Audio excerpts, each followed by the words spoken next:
আলহামদুলিল্লাহ, আসসালাতু ওয়াসসালামু আলা রাসূলিল্লাহ। রব্বি ইশরাহ লি সাদরি ওয়া ইয়াসসির লি আমরি ওয়াহলুল উকদাতাম মিন লিসানি ইয়াফকাহু কাওলি। আউযু বিল্লাহি মিনাশ শাইতানির রাজিম। বিসমিল্লাহির রহমানির রহিম। কাছের ও দূরের সম্মানিত দর্শক শ্রোতা মণ্ডলী, আপনাদের সঙ্গে আজকে একটি বিশেষ বিষয়ে কথা বলার জন্য এসেছি, সেটি হচ্ছে লাইলাতুল কদর। এ সম্পর্কে আল্লাহ তাআলা একটি সূরা অবতীর্ণ করেন, সূরা কদর। এই সূরাটি আমরা কম বেশি সবাই জানি। এখানে আল্লাহ তাআলা বলেন, ইন্না আনজালনাহু ফি লাইলাতিল কদর ওমা আদরাকা মা লাইলাতুল কদর লাইলাতুল কদরি খায়রুম মিন আলফিশ শাহর তানাজ্জালুল মালাইকাতু ওয়ার রূহ ফিহা বিইজনি রাব্বিহিম মিন কুল্লি আমর সালামুন হিয়া হাত্তা মাতলাইল ফজর। এই সূরা থেকে আমরা একটি বিষয় খুব সুন্দরভাবে জানতে পারি যে লাইলাতুল কদর, মহিমান্বিত রজনী, এর মর্যাদা, এর সম্মান এবং এর ফজিলত সম্পর্কে। অবশ্যই আল্লাহ তাআলা এই রাত্রি তিনি দিয়েছেন রমজান মাসে। কেননা সূরা আল বাকারার 183 নম্বর আয়াতে আল্লাহ তাআলা বলেন যে পবিত্র কুরআন তিনি নাজিল করেছেন রমজান মাসে। আর এই কোরআন অবতীর্ণ করা হয় এক মহিমান্বিত রজনীতে, এর উল্লেখ এই সূরা কদরে রয়েছে। নিশ্চয়ই ইহা অবতীর্ণ করা হয়েছে এক মহিমান্বিত রজনীতে। এরপর আল্লাহ তাআলা বলেন, ওমা আদরাকা মা লাইলাতুল কদর, মহিমান্বিত রজনী কি তুমি জানো? আল্লাহ তাআলা যখন আদ্রাকা বলেন তখন এর উত্তর তিনি নিজেই দেন, আর যখন উদ্রিকা বলেন এর উত্তর আল্লাহ তাআলা দেন না। যাই হোক, খুব সংক্ষেপে আমি এই বিষয়টা নিয়ে কথা বলার জন্য আপনার সঙ্গে এসেছি যে আল্লাহ তাআলা বলেন যে ওমা আদ্রাকা মা লাইলাতুল কদর, লাইলাতুল কদর সম্পর্কে তুমি কি জানো? এটা তো আমাদের জানার কথাও না, যেহেতু আল্লাহ তাআলা লাইলাতুল কদরকে সম্মানিত করেছেন, এটা আমরা কিভাবে জানবো তিনি না জানালে? আল্লাহ তাআলা নিজে উত্তর দিয়েছেন, লাইলাতুল কদরি খায়রুম মিন আলফি শাহর, এই মহিমান্বিত রজনী এটি 1000 মাসের চাইতেও উত্তম। 1000 মাস, যদি আমরা 12 মাসে 1 বছর হিসাব করি, আল্লাহ তাআলা বলেন যে পৃথিবী সৃষ্টির সূচনা লগ্ন থেকে আল্লাহর গণনায় মাস হচ্ছে 12টি এবং তার মধ্যে 4টি মাস হচ্ছে নিষিদ্ধ, এবং সবচেয়ে সম্মানিত মাস হচ্ছে রমজান মাস, এবং রমজান মাসের সবচেয়ে সম্মানিত দিন হচ্ছে লাইলাতুল কদর। যাই হোক, তো 1000 মাস একে যদি আমরা 12 দিয়ে ভাগ দিই তাহলে 83 বছর 3 মাস হয়। আল্লাহ বলেন এই 1000 মাস অপেক্ষাও এই রাত্রিটি হচ্ছে উত্তম। তাহলে নিশ্চয়ই এই রাতে কেউ ইবাদত করলে সে 83 বছর 3 মাস তার চাইতেও বেশি নেকি পাবে। অর্থাৎ 83 বছর 3 মাস সে যদি ইবাদত করে, এই একটি রাতের ইবাদতের বদৌলতে সে এই সওয়াব বা তার ফজিলত বা এর যে উপকারিতা সেটা সে পেয়ে যাবে। যাই হোক, তারপর আল্লাহ তাআলা বলেন এই রাতে কি হয়, তানাজ্জালুল মালাইকাতু ওয়ার রূহ, এই মহিমান্বিত রজনীতে ফেরেশতাগণ এবং রূহ তারা পৃথিবীতে নেমে আসেন, এবং তারা নেমে আসেন আল্লাহর হুকুমে। আর এই রাত্রিতে একদম সূর্যাস্ত থেকে শুরু করে ফজর পর্যন্ত শুধু শান্তি আর শান্তি বিরাজ করে। তো এই হচ্ছে সরল অনুবাদ। এখানে আমরা একটু গভীরে একটু যদি আলোচনা করতে যাই তাহলে আমরা সূরা দুখানের রেফারেন্স এখানে দিতে পারি। সূরা দুখানে আল্লাহ তাআলা বলেন 1 নম্বর আয়াতে, শপথ সুস্পষ্ট কিতাবের, নিশ্চয়ই আমি কোরআন অবতীর্ণ করেছি এক মোবারকপূর্ণ রজনীতে। আর এখানে আল্লাহ তাআলা বলেন সূরা কদরে, অর্থাৎ আমি ইহা অবতীর্ণ করেছি এক মহিমান্বিত রজনীতে। তাহলে এই দুই আয়াতের যদি আমরা সম্পর্ক করি তাহলে এটি হবে যে আল কোরআন অবতীর্ণ হয়েছে এক মোবারকপূর্ণ রজনী, এবং এই মোবারকপূর্ণ রজনী হচ্ছে একটি মহিমান্বিত রজনী। আর সূরা বাকারা 83 নম্বর আয়াত থেকে আমরা যেটি জানতে পারি যে কোরআন অবতীর্ণ হয়েছে রমজান মাসে। তাহলে এই 3টি আয়াত যদি আমরা একখানে করি আমরা বুঝতে পারবো যে রমজান মাসে লাইলাতুল কদরে কোরআন অবতীর্ণ হয়েছে, এবং এই রজনী হচ্ছে মহিমান্বিত রজনী, যেটি 1000 মাসের চাইতেও শ্রেষ্ঠ, এবং এটি হচ্ছে একটি বরকতপূর্ণ মোবারকপূর্ণ রজনী। এবং এই রজনীতে আল্লাহ তাআলার নির্দেশে ফেরেশতা রূহ জিবরিল আমিন, ওনাকে বলা হচ্ছে রুহুল আমিন, সেই জিবরিল আলাইহিস সালাম সহ অসংখ্য ফেরেশতা এই রাত্রিতে তারা আসমান থেকে পৃথিবীতে নাজিল হয়, পৃথিবীতে তারা চলে আসে। রাসূল সাল্লাল্লাহু আলাইহি ওয়াসাল্লাম বলেন যে এই রাতে পৃথিবীর উপরিভাগ, অর্থাৎ আমাদের মাথার উপর থেকে শুরু করে আকাশমণ্ডলী পর্যন্ত, মানে আমাদের পৃথিবীর যে এরিয়া রয়েছে, এখানে এমন কোনো জায়গা নাই যে জায়গায় একজন ফেরেশতা দাঁড়িয়ে, বসে অথবা সিজদা অথবা রুকু করে আল্লাহ তাআলার পবিত্রতা ও মহিমা ঘোষণা করে না। এত সম্মানিত এই রাত্রিটি। চলুন আমরা কোরআন অবতীর্ণের বিষয়ে দু একটি কথা বলার চেষ্টা করি, যে কোরআন কিভাবে অবতীর্ণ করা হয়েছে। এই রাত্রিটি আসলে কোন রাত্রি, এখানে কিছু মতামত রয়েছে, প্রায় 40টিরও বেশি মতামত রয়েছে এই লাইলাতুল কদরের রাত্রি নিয়ে। চলুন আমরা খুব সংক্ষেপে সেই বিষয়টি নিয়ে দু একটি কথা বলার চেষ্টা করি।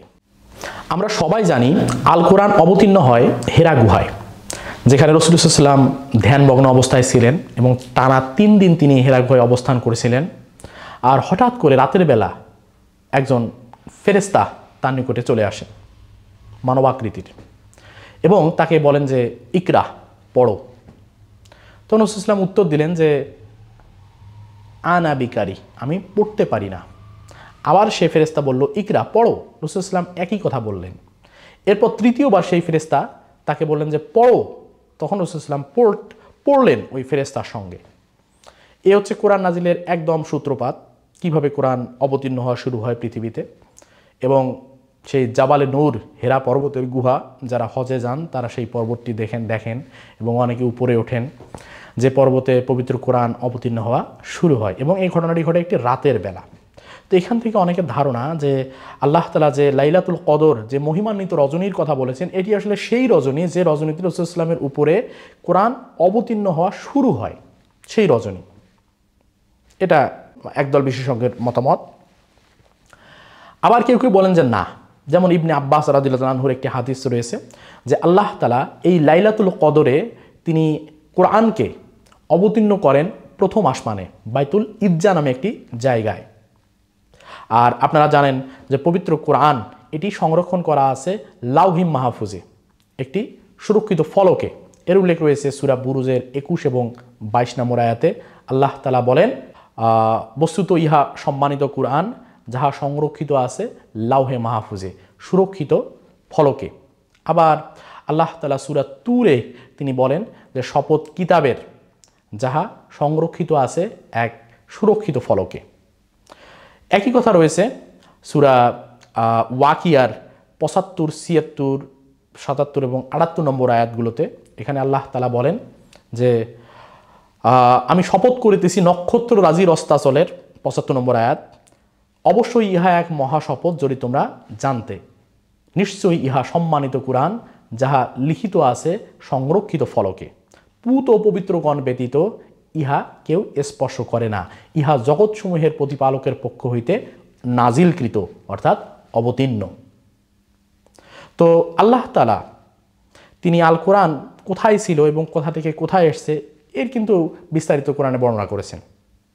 সূরা তুর থেকে আমরা জানতে পারি যে আল কোরআন এটি লিপিবদ্ধ করা আছে বাইতুল মামুরে। কেননা আল্লাহ তাআলা যখন কিতাবের শপথ করেছেন, তারপরে পরেই আল্লাহ তাআলা বাইতুল মামুরের শপথ করেছেন, যে শপথ কিতাবের যাহা লিখিত আছে উন্মুক্ত পত্রে শপথ বাইতুল মামুরের। অর্থাৎ এই উন্মুক্ত পত্র, যে পত্রে পবিত্র কোরআন লিপিবদ্ধ করা আছে, এটি আসলে বাইতুল মামুরে রয়েছে। আর বাইতুল মামুর কোথায় অবস্থিত? রাসূলুল্লাহ সাল্লাল্লাহু আলাইহি ওয়াসাল্লাম যখন মেরাজে গেলেন, তিনি প্রথম আকাশ, দ্বিতীয় আকাশ, তৃতীয়, চতুর্থ, পঞ্চম, ষষ্ঠ এবং সপ্তম আকাশে যখন উঠলেন, তখন তিনি দেখতে পেলেন সেখানে রয়েছে বাইতুল মামুর, এবং বাইতুল মামুরে হেলান দিয়ে বসে রয়েছেন হযরত ইব্রাহিম আলাইহিস সালাম। রাসূলুল্লাহ সাল্লাল্লাহু আলাইহি ওয়াসাল্লাম বলেন যে পৃথিবীর যে কাবা ঘর রয়েছে, এই কাবা ঘরের ঠিক সরাসরি উপরে সপ্তম আকাশে বাইতুল মামুর অবস্থিত। তাহলে বাইতুল মামুরের ভিতরে আল্লাহ তাআলা পবিত্র কোরআন সংরক্ষণ করে রেখেছেন। তাহলে বাইতুল মামুরে যেহেতু সব কিছু সংরক্ষণ করা আছে, তাহলে পবিত্র কোরআনও বাইতুল মামুরে সংরক্ষণ করা আছে। তবে এখানে আল্লাহ তাআলা আরও একটি জায়গার কথা বলেছেন, যেটি হচ্ছে লাউহে মাহফুজ। এই লাউহে মাহফুজ এটিও বাইতুল মামুরের ভিতরেই অবস্থিত। হতে পারে এটি একটি আলাদা জায়গা, যে জায়গায় এই কোরআনটা লিখিত অবস্থায় আছে। আর বাইতুল ইজ্জা, ইবনে আব্বাস রাদিয়াল্লাহু আনহুর হাদিস থেকে আমরা যেটি জানতে পারি যে বাইতুল ইজ্জা এটি অবস্থিত আসলে প্রথম আকাশে। তাহলে যখন আল্লাহ তাআলা বলেন ইন্না আনজালনাহু ফি লাইলাতুল কদর, নিশ্চয়ই আমি ইহা অবতীর্ণ করেছি এক মহিমান্বিত রজনীতে, এখানে দুইটিই বোঝায়। অবতীর্ণ করা মানে নেমে আসা, তো আল্লাহ তাআলা পবিত্র কোরআন সংরক্ষণ করে রেখেছেন বাইতুল মামুরে, যেটি সপ্তম আকাশে অবস্থিত। সেই বাইতুল মামুর থেকে এটি নেমে আসলো কোথায়? ইবনে আব্বাস রাদিয়াল্লাহু আনহু কর্তৃক আমরা জানতে পারি এটি নেমে এসেছে আসলে পৃথিবীর প্রথম আকাশে।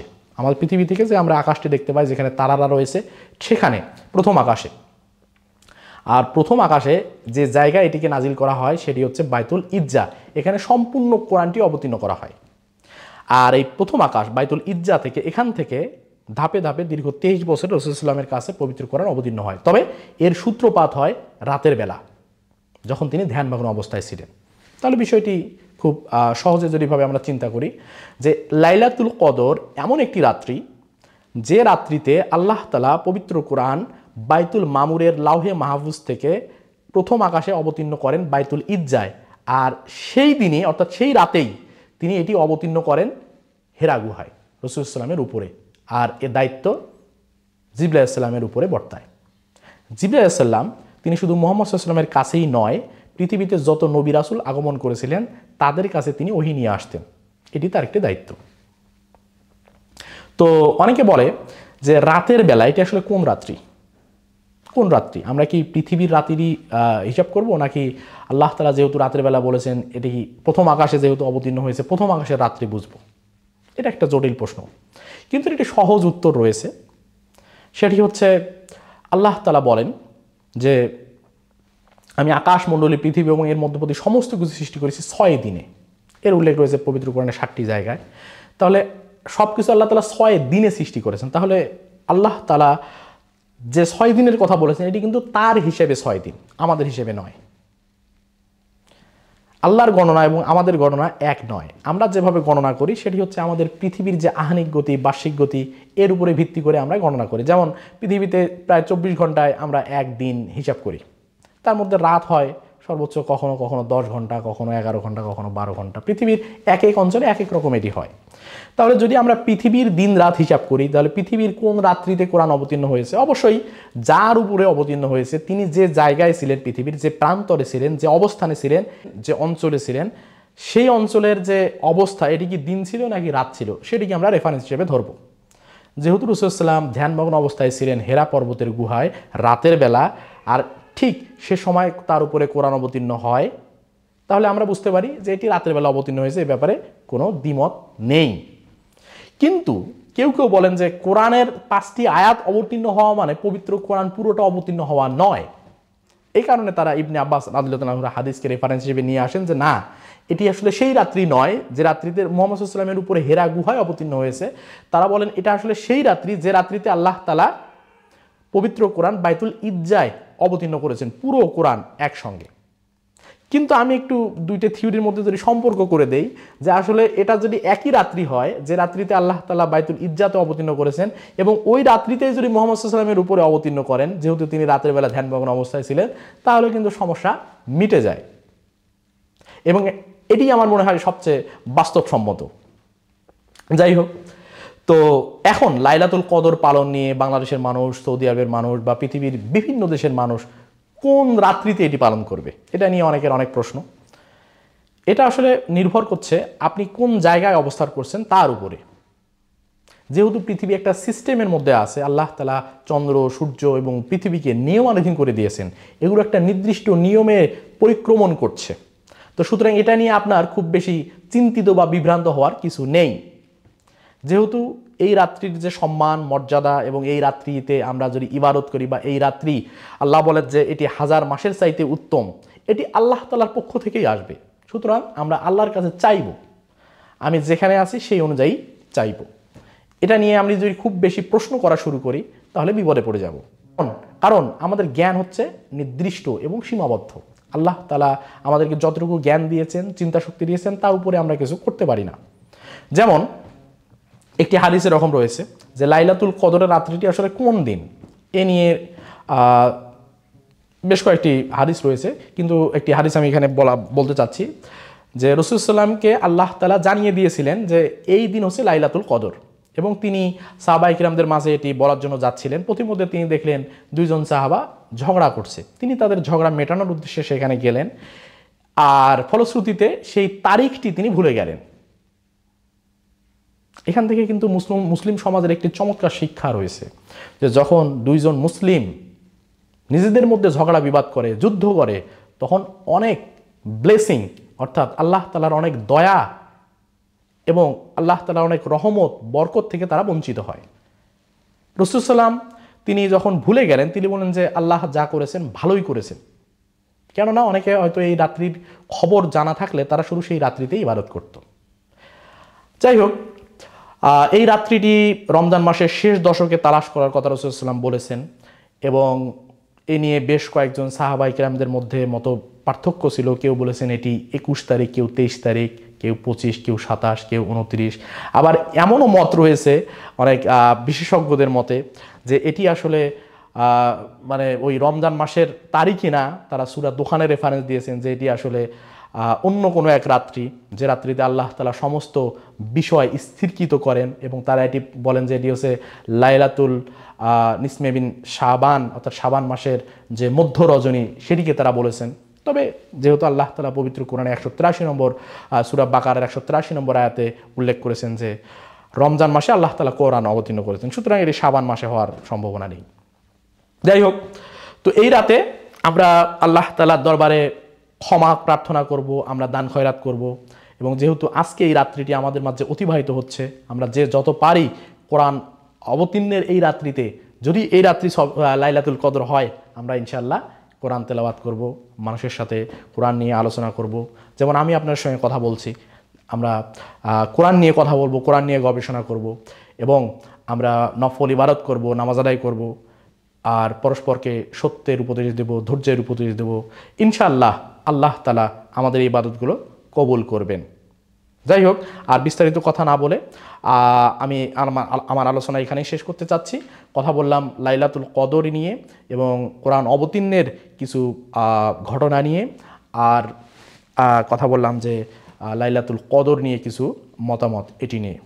যাই হোক, আল্লাহ তাআলাই সবচেয়ে ভালো জানেন, যেহেতু তিনি কোরআন অবতীর্ণ করেছেন, তিনিই ভালো জানেন যে তিনি কোন রাত্রিতে এটি অবতীর্ণ করেছেন। তবে আমরা রমজান মাসের শেষ দশকে এটি তালাশ করি রাসূল সাল্লামের হাদিস অনুযায়ী। আল্লাহ তাআলা আমাদের সবাইকে জানার, বোঝার এবং মেনে চলার তৌফিক দান করুক।